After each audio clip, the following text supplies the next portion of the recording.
ભાવનગરમાં નારી ચોકડી બ્રિજ નીચે એલસીબી પોલીસે બાતમીના આધારે રેડ પાડીને કારની અંદર બનાવેલા ચોરખાનામાંથી ઇંગ્લિશ દારૂના જથ્થા સાથે વડોદરા રહેતા ચિરાગ મુકેશભાઈ વાળંદને ઝડપી લીધો હતો, જ્યારે આ દરમિયાન ભાવનગરમાં રહેતા ઇમરાન ઉર્ફે બોબડો હારૂનભાઈ કાલવાનું નામ ખુલ્યું હતું, જેથી વરતેજ પોલીસ સ્ટેશનમાં ગુનો નોંધાવી ઇમરાન ઉર્ફે બોબડો હારૂનભાઈ કાલવાને ઝડપી લેવા ચક્રો ગતિમાન કર્યા હતા.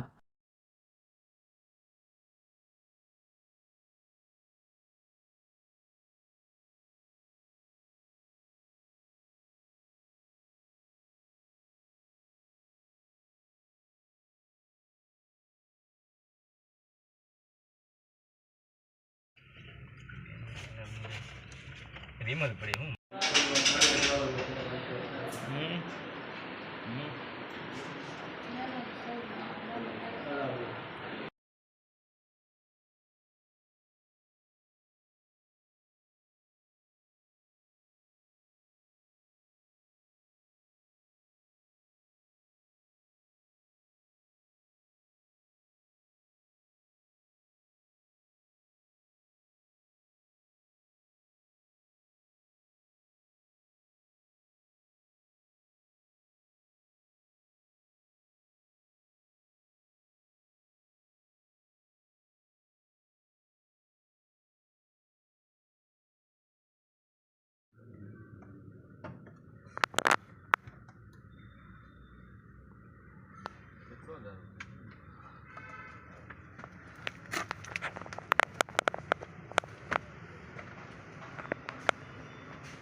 रिमल पड़ी हूँ।